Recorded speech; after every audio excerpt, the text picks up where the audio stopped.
For 30 days, a journalist investigated Sean Diddy Combs, one of the most powerful names in the music industry, and uncovered secrets that go far beyond fame and glamour.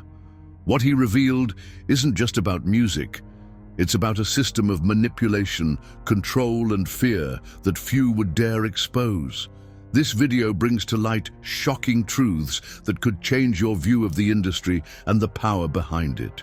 Get ready for a shocking account like you've never heard before.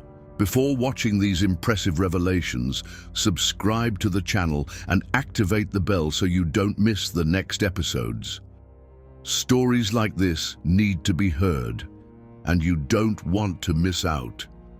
And there's an exclusive gift in the pinned comments: the Protect Your Family in the End Times Guide. This material was created to help you avoid government manipulation and protect your freedom in uncertain times. Be sure to check it out before it's too late. Ready to discover what's hidden behind success? Watch this journalist's report now. When I started investigating the trajectory of Sean Combs, known worldwide as Diddy, my intention was simple: to understand how he managed to build such a vast and influential empire. He wasn't just an artist or producer.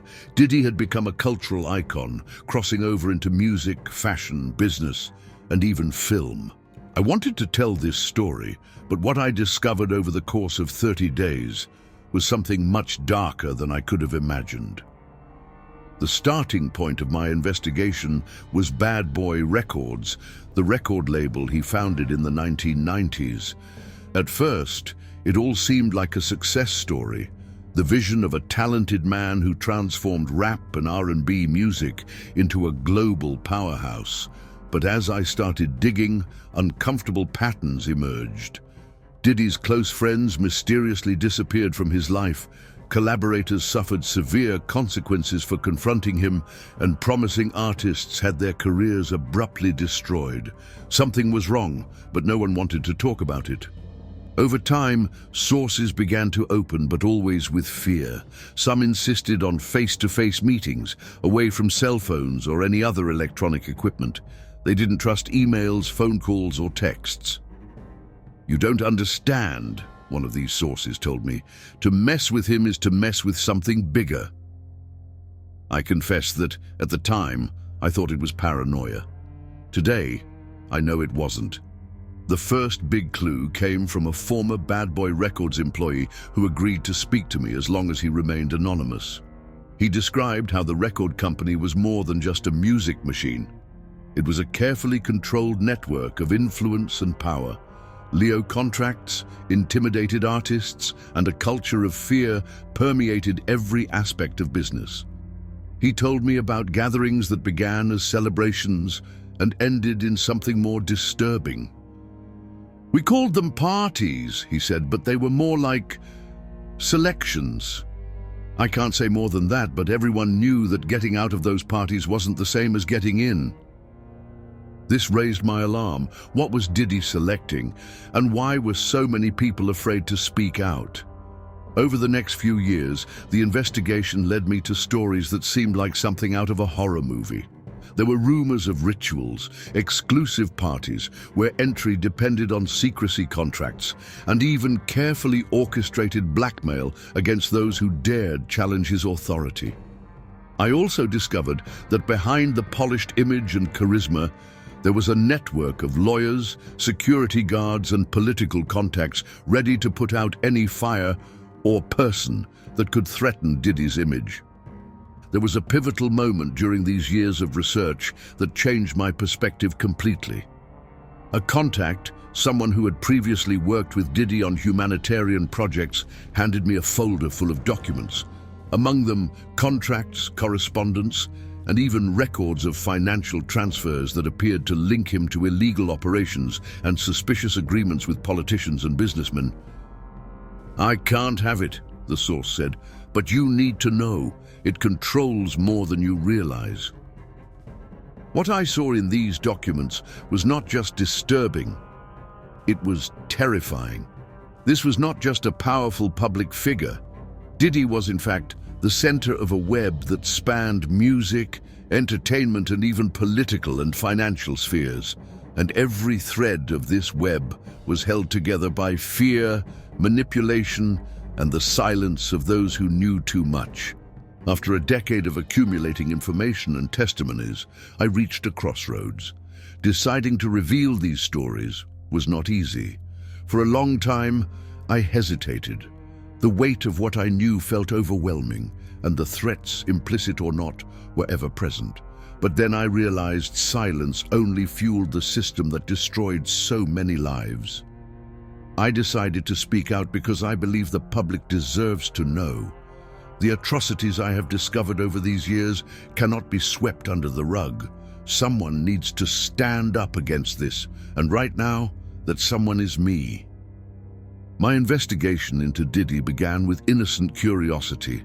How did a man manage to become one of the biggest moguls in music and pop culture?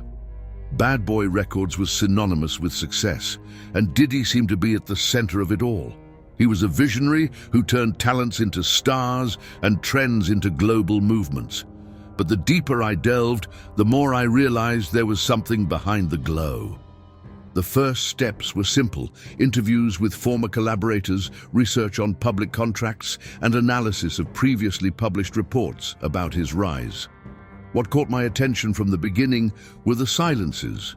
When he asked about artists who had left Bad Boy Records or about collaborations that ended abruptly, the answers were evasive.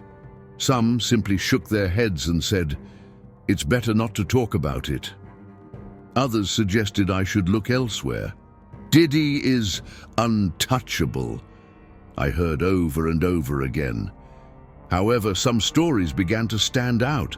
For example, many of the artists signed to Bad Boy Records had moments of glory, but they also faced steep declines. Some attributed this to poor career decisions, but others mentioned internal conflicts. I decided to look deeper into what internal conflicts meant. That's when I contacted a producer who had worked on some of Diddy's biggest hits. He seemed reluctant, but agreed to meet me at a cafe. "Look, everyone knows he's a genius," he began, "but at the same time, you realize that no one around him prospers without paying a price. Working with him is like making a pact. You gain fame and money, but lose something along the way. Your freedom, maybe even your soul." That phrase stuck in my head. Covenant. The producer didn't go into details, but he mentioned that artists like Biggie, Craig Mack, and others faced pressures that went beyond what was common in the industry. They were afraid of something, he said, but declined to explain further. However, he gave me a starting point. If you want answers, look to the parties. Diddy's parties were legendary. For years, they were celebrated as glamorous events where music, film, and fashion stars gathered. But what the producer hinted at was something different. According to him, these parties were sometimes more than just celebrations. Everyone who leaves one of these parties leaves different, he said. Some are excited, others never show up. My curiosity increased. I decided to investigate the behind the scenes of these parties and got in touch with waiters, security guards, and even photographers who worked at them. Many refused to speak, but a security guard confided something that gave me goosebumps. "It's not what happens on the dance floor that matters. It's what happens after the lights go out. The real meetings take place away from prying eyes." From then on, I started to notice a pattern. People who confronted Diddy or questioned his practices often disappeared from the circuit. It wasn't just a professional departure, it was a complete erasure. Confidentiality contracts, veiled blackmail, and even threats seemed to be part of the strategy to maintain silence. It was at this point that I realized that my investigation wouldn't just be about Diddy the mogul. It would be about a larger system where he was a key player. And yet, I had barely scratched the surface. My investigation began with a legitimate curiosity. How did Sean Combs, or Diddy, build such an imposing and seemingly untouchable empire? But early on, I noticed that I wasn't just dealing with a shrewd businessman or a musical genius. He was dealing with someone who, according to several sources, controlled his sphere of influence with a mixture of charm, manipulation, and fear. The first steps of the investigation seemed harmless. I began by revisiting the early days of Bad Boy Records, exploring how it quickly became a giant in the music industry. Hits like Juicy, Mo Money Mo Problems, and Can't Nobody Hold Me Down not only dominated the charts, but turned Diddy into a global icon. But behind the scenes, there were different stories. Abusive contracts, broken promises, and a trail of collaborators who, after reaching their peak, mysteriously disappeared from the scene. As I investigated, a shadow began to form around certain names. One of the first was Craig Mack, one of the first artists to sign to Bad Boy. He had helped the label get off the ground, but was soon left aside. When I started asking about him, I heard from a source, Mack knew too much and he didn't play the game the way Diddy wanted. That phrase, "I knew too much," kept coming up. When I reached out to the rapper's close friends, most were reluctant to talk. One of them told me music has been the least of his worries these past few years. He was trying to escape something. Meanwhile, other names began to emerge, each bringing their own story of broken promises and dark endings. Artists like Shine, who ended up arrested after a shooting at a nightclub where Diddy was also present, and Biggie Smalls, whose murder still raises suspicions, seemed like pieces of a bigger puzzle. The more I looked into it, the more I realized that many of these stories shared a common denominator, a bond with Diddy that ended abruptly or tragically. But what really made me realize that something deeper was at play was the parties. They were famous, always praised by the media as the height of glamour and exclusivity. However, when speaking to security guards, waiters, and even musicians who participated in them, a disturbing pattern emerged. "Nobody comes out of a Diddy party unscathed," said a bouncer who has worked at several of them. He described an environment in which power and influence were used as weapons. The parties began with champagne and smiles, but ended in closed rooms, where the real decisions were made. One of the most disturbing reports came from a former Bad Boy employee who, out of fear, only agreed to speak in a public place. He told about a party that took place in a mansion in Los Angeles. According to him, the party seemed normal until Diddy asked that only a select group of guests remain. The doors were locked and security was reinforced, he said. What happened next, he did not want to describe in detail, but mentioned, "It wasn't just fun there, it was a test. Either you passed or you were never seen the same way again." These parties were not just social events, they worked like a filter. Who was trustworthy, who was willing to obey without question, who knew how to keep silent. When I asked if anyone had ever tried to explain what happened in these meetings, the answer was clear: yes, but they don't last very long. One of the most enigmatic cases I encountered was that of a young producer who worked on one of Bad Boy's most famous albums. He had disappeared from the industry after conflicts with Diddy. A close source revealed that he tried to confront Diddy about royalties and his treatment of artists. A few weeks later, he left New York suddenly, and no one saw him again. He was told to stop, the source said, with a note of fear in his voice. And he didn't listen. Another disturbing story involved a major record executive who refused to partner with Bad Boy. During an event, he was approached by one of Diddy's personal security guards who warned him, "You should reconsider.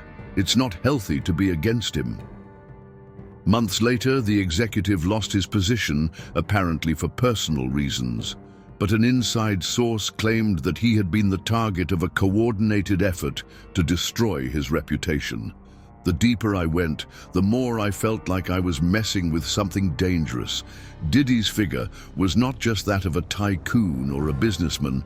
He appeared to be the epicenter of a network that mixed power, fear, and manipulation.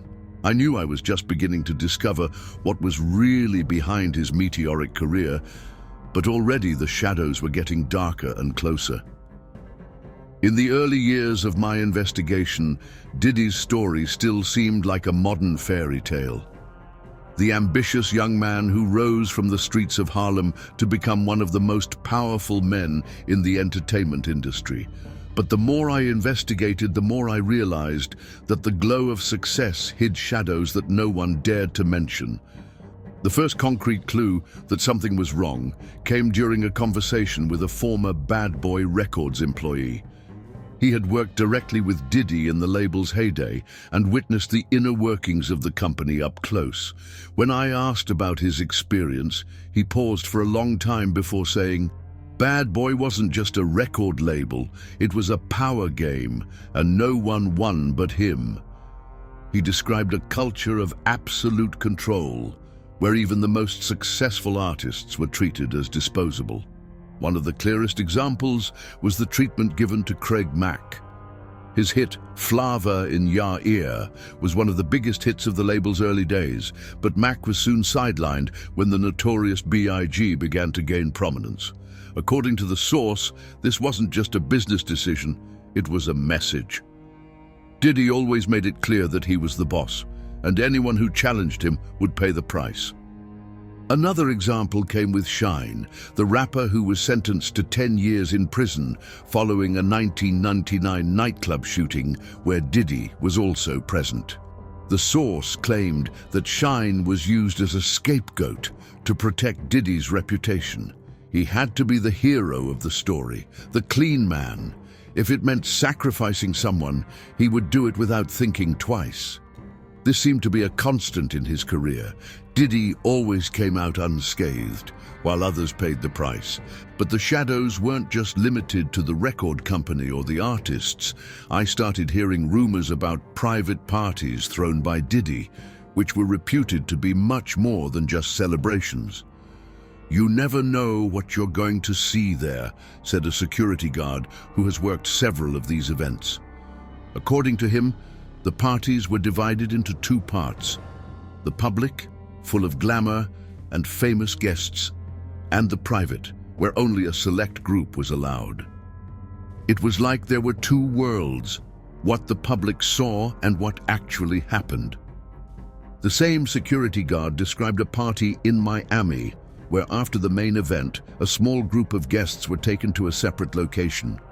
He mentioned that all participants had to sign confidentiality agreements and that security guards had explicit orders not to enter the rooms. The only thing I can say is that no one left these parties with the same look.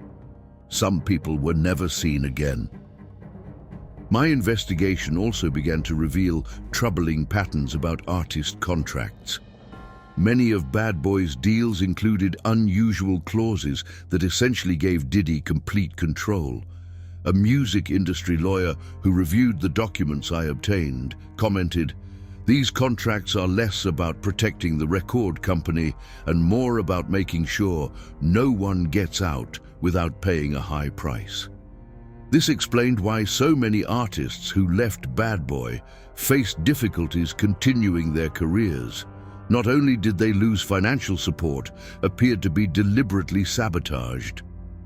One of the darkest moments of this early period came when I contacted a former producer who had worked with Diddy.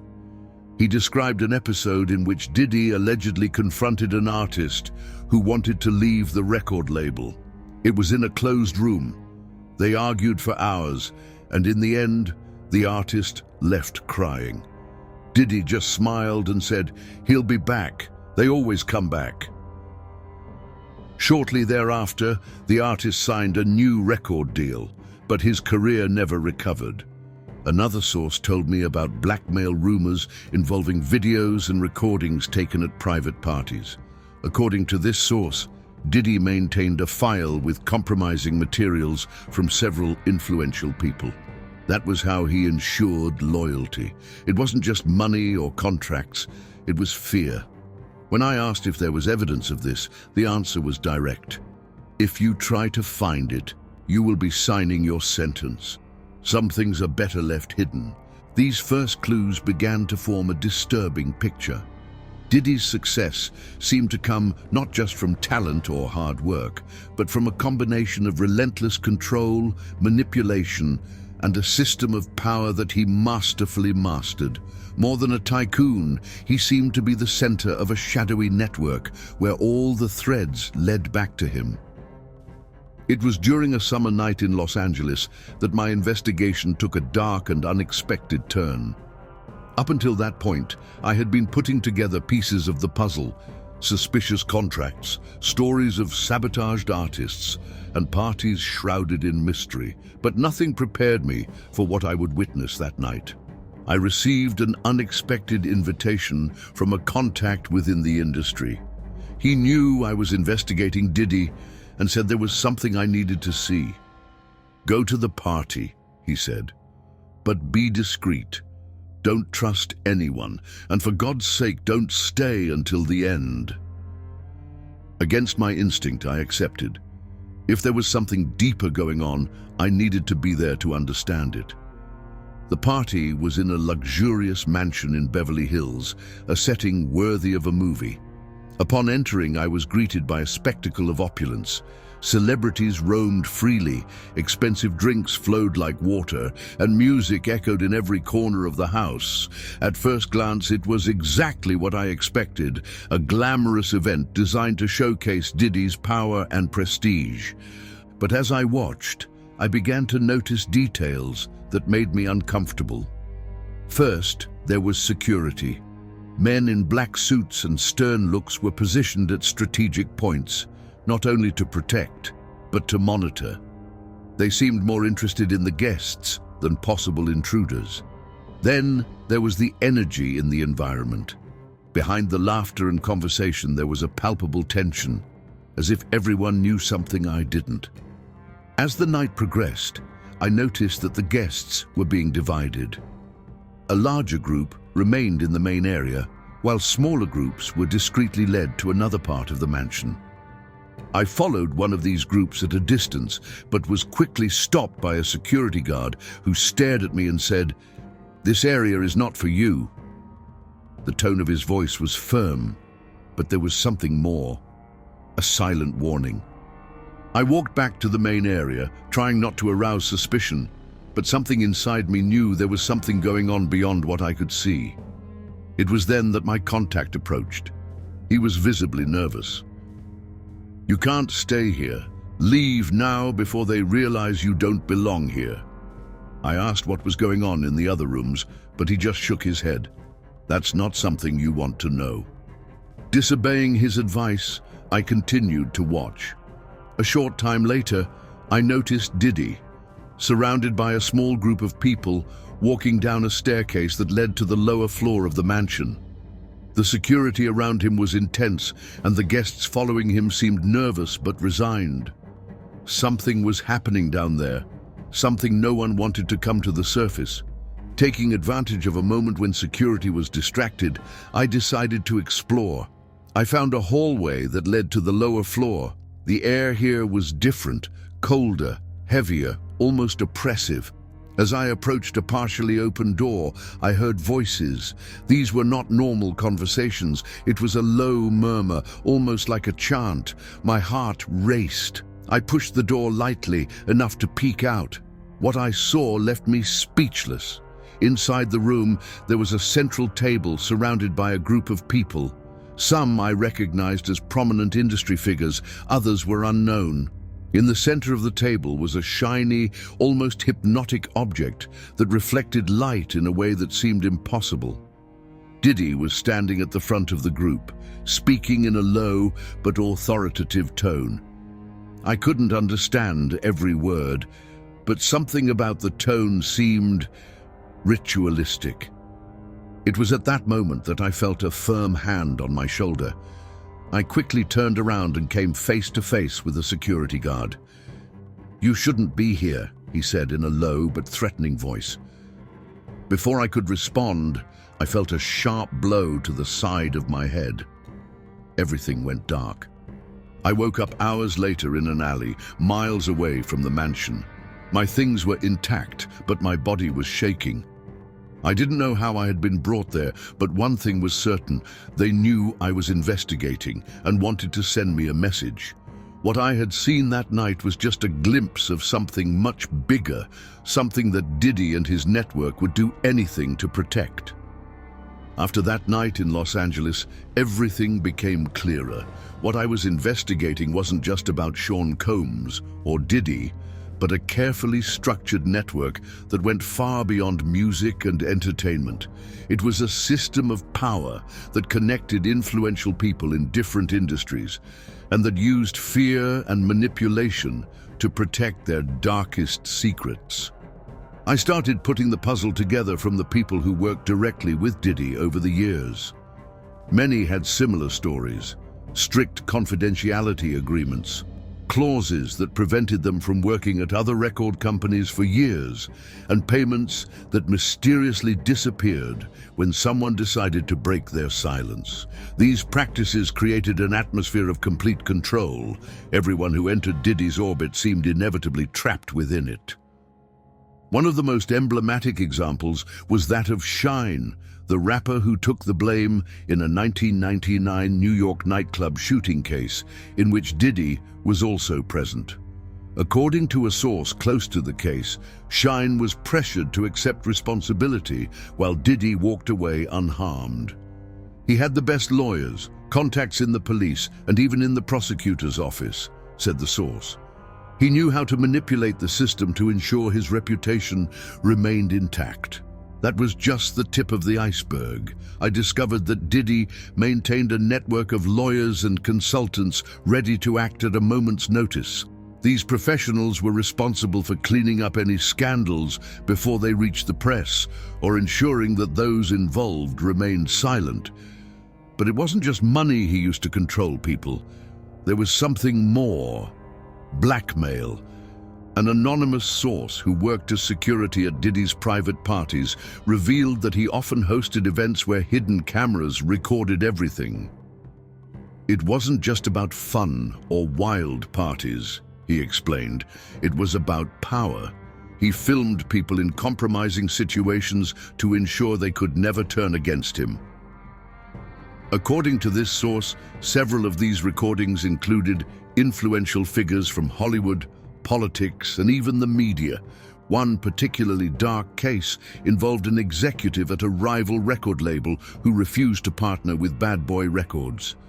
Shortly thereafter, his life began to fall apart. First, rumors arose in the press about alleged cases of misconduct. He was then forced to resign his position, and his career never recovered. A source close to him said, "He crossed Diddy, and that's something no one does without consequences." Diddy's reach wasn't limited to the music industry. I discovered that he had deep connections in the world of fashion, cinema, and even politics. These connections were used to protect their interests and eliminate threats. One of the most disturbing reports came from a former employee of Sean John, Diddy's fashion brand. He said that models and employees often signed contracts that prohibited them from talking about what they saw or experienced during the brand's events. They had to agree never to reveal what went on behind the scenes, he said. And if someone tried, there were ways to make sure they stopped. The case of an investigative journalist who tried to publish a story about Diddy's practices illustrates this network of influence. Shortly before publication, he was sued for defamation, had his credibility publicly questioned, and ended up losing his job. An internal newsroom source revealed that the article was never published because Diddy's lawyers threatened the company with $1 million lawsuit. "He doesn't just silence people," the source said. "He destroys anyone who tries to speak." This network of silencing even extended to artists who dared to challenge Diddy. Many who tried to pursue a career outside of Bad Boy faced inexplicable barriers: cancelled contracts, lack of support from record labels, and even radio station boycotts.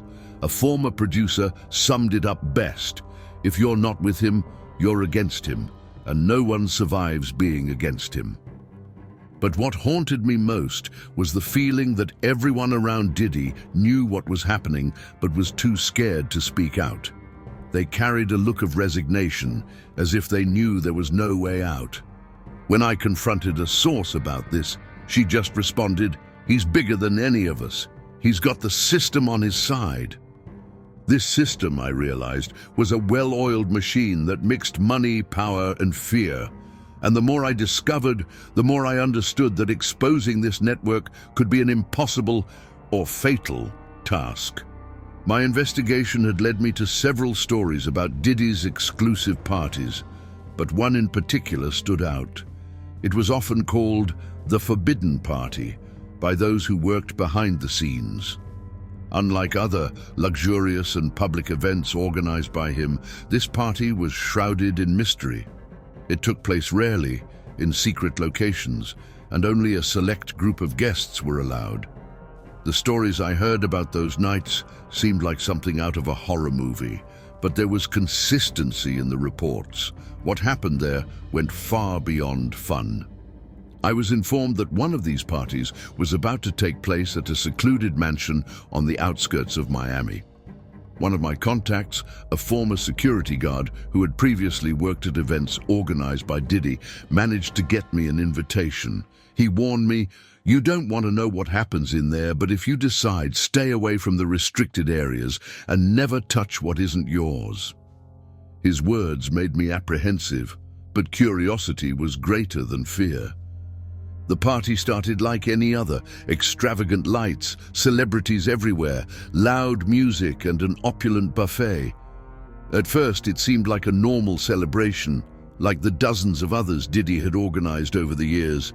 However, it only took a few hours for the atmosphere to change. Around midnight, security guards began redirecting small groups of guests to a secluded area of the mansion.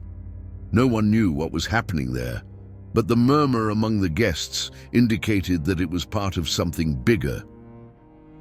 "If you're here, it's because he trusts you," I heard one of the guests whisper to another. Carefully, I managed to follow one of these groups without being noticed. They were led down a narrow hallway that ended in a solid wooden double door decorated with intricate carvings.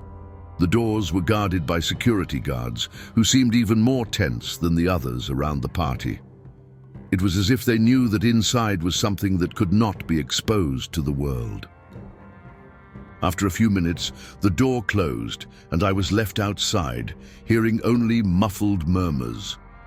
When I decided to try to get closer to hear better, I was interrupted by a security guard who seemed to have appeared out of nowhere. He placed a hand on my shoulder and, with a cold, calculated tone, said, "You are not allowed to be here. Return to the main party." With no alternative, I retreated, but something at that moment made me alert. The tension in his voice wasn't just a matter of safety, it was almost like a warning. Hours later, as the party was dispersing, I saw some of the guests who had entered the restricted area return to the main hall. Their faces were different.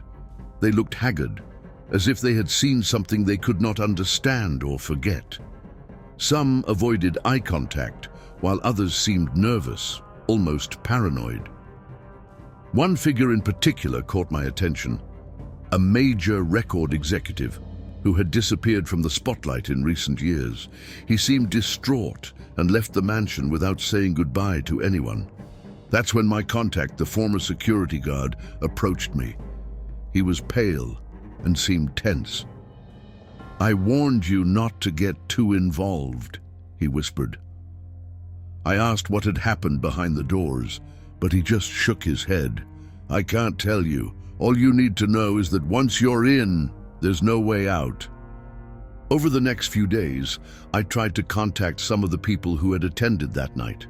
Most refused to speak, and others simply disappeared from social media and public circles. That's when one of the few who agreed to meet me gave me an answer I'll never forget.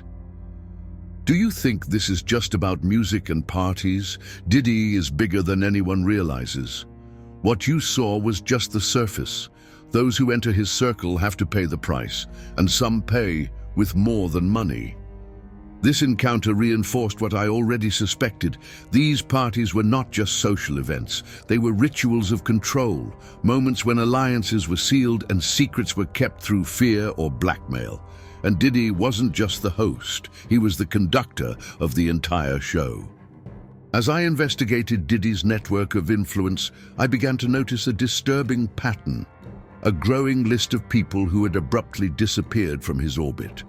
They were not just artists, but also producers, business people, and even journalists who at some point dared to challenge him or simply moved away from his influence. These people didn't just leave the industry, they practically evaporated from public life. The first case that caught my attention was that of Craig Mack, one of the first artists on Bad Boy Records. After the smash success of Flava in Your Ear, Mack was suddenly relegated to oblivion. When I started looking into what had happened, I heard from a source close to the record company. Craig wasn't willing to play the game. He wanted control over his own music, and that wasn't allowed. I later discovered that Mack had left the industry to join an isolated religious cult. According to sources, he was pressured to abandon music after conflicts with Diddy. Another notable case was that of Shine, a promising rapper whose career was interrupted after the shooting at a nightclub in New York, at which Diddy was also present. While Diddy was unharmed in the incident, Shine was sentenced to 10 years in prison. Sources close to the rapper claim he was used as a scapegoat to protect Diddy's reputation. After serving his sentence, Shine disappeared from the music scene and lived in complete anonymity for years. The list didn't stop there. Several artists signed to Bad Boy Records faced similar ends. Loon, who abandoned his music career to convert to Islam, has completely disappeared from the spotlight, but not before running into legal troubles that sources say could have been avoided if he had still been in league with Diddy. There was also Mark Curry, who even published a book exposing abuses within the record company. Upon release, Curry faced financial difficulties and claimed he was boycotted by forces controlling the industry. However, the case that haunted me the most was that of Kim Porter, Diddy's ex-girlfriend and mother of 3 of his children. Kim passed away in 2018 from causes that were officially attributed to pneumonia. But sources close to her raised suspicions about the circumstances of her death, claiming Kim was planning to write a tell-all book about her life with Diddy. When I asked an industry source about this, she just said, "Kim knew too much. She wanted to tell the truth, and that is never allowed." The suggestion that his death might be linked to a possible book made me uneasy, but the answers were always vague, as if everyone was afraid to even mention his name. While investigating these cases, I realized that Diddy's influence went beyond his record label. Artists who attempted to leave Bad Boy often faced inexplicable difficulties in resuming their careers. They were boycotted on radio stations, rejected by other record companies, and in some cases even faced legal problems that seemed to come out of nowhere. Diddy doesn't just control the people around him, he destroys them when they try to leave, said a former producer who worked with the label. That's why many prefer to just disappear. Perhaps the most disturbing case was that of a young investigative journalist who tried to publish a story about Diddy's shady practices. Before the story could be published, he was fired from his position. His reputation was publicly tarnished, and he eventually abandoned journalism. In a brief meeting, he confided to me, "I thought I was dealing with a music mogul. I didn't know I was facing something much bigger and much more dangerous." It was at this point that I realized that these disappearances were not coincidences. There was a clear pattern. Anyone who tried to challenge Diddy or expose his practices faced severe, often irreversible consequences. These stories weren't just about bad contracts or internal conflicts. They pointed to something much darker, a system where silence was enforced at any cost. Getting to this point in the investigation was like crossing a minefield. For 30 days, I accumulated documents, reports, and evidence that showed how Sean Diddy Combs had built his empire, not just with talent and vision, but with a dangerous combination of control, manipulation, and possibly hidden crimes. The question now was, what to do with all this? The evidence I had at hand was more than enough to reveal a side of Diddy that the public had never seen. Documents of abusive contracts, testimonies from former associates, questionable financial records, and even detailed accounts of events that should never have come to light. Every piece of evidence told a story of abuse of power, blackmail, and systematic destruction of anyone who dared challenge him. But they also carried something else, a weight that made me hesitate. Revealing this information would mean more than risking my career as a journalist. The veiled threats I had received over the years were becoming more frequent and direct. On one occasion, I received an anonymous call during the early hours of the morning. The voice on the other end was calm, but lethal. "Be careful what you're trying to do. You don't know what you're getting yourself into." In another, a black car was parked in front of my house for hours, for no apparent reason. These intimidations weren't subtle, but they made it clear that I was dealing with something bigger. What scared me most was the scope of Diddy's influence. He didn't operate alone. My investigation had revealed a network of power that involved business people, lawyers, politicians, and media figures. It was a system that worked to protect its own interests, and exposing one cog in that gear meant risking bringing down the entire system and facing the retaliation that would bring. Still, the weight of the stories I had collected wouldn't leave me alone. People like Craig Mack, Shine, Kim Porter, and so many others had been silenced in different ways, but with a clear pattern. Whoever dared to challenge Diddy or step out of his shadow paid the price. I felt I had a moral responsibility to tell these stories, but I knew it would put my own life at risk. One of the most difficult decisions was sharing my findings with a trusted person, a veteran editor who had previously worked with high-risk exposures. He listened patiently as I detailed the connections, events, and evidence I had accumulated. When I finished, he sighed and said, "This is bigger than any story I've ever seen, but you need to be prepared for what will happen if you decide to publish it. This isn't just a story. It's a war." And he was right. I wasn't just facing off against a music mogul. I was facing a system that seemed impenetrable, where every thread was interconnected to protect those at the top. And at the center of it all was Sean Combs. Plus, there was my own safety and that of my family. I received the same warning several times from sources close to the investigation. If you go too far, they won't hesitate. And I knew what that meant. Exposing this information meant putting my life and the lives of those I loved at risk.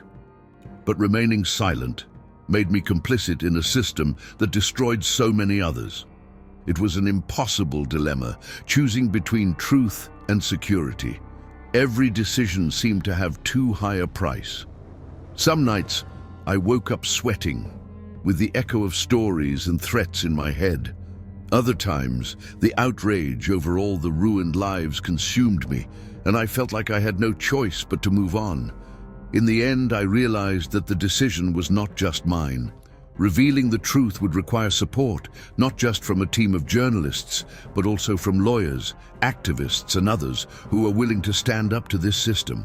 But I knew that even with all the support in the world, the price would be high. And there was no guarantee that I would emerge unscathed. And now, the question that continues to haunt me. Will it be worth it? And don't forget the exclusive gift I pinned in the comment below, the Protect Your Family in the End Times guide. This material was created to help you avoid government manipulation and protect your freedom in uncertain times. Be sure to check it out before it's too late.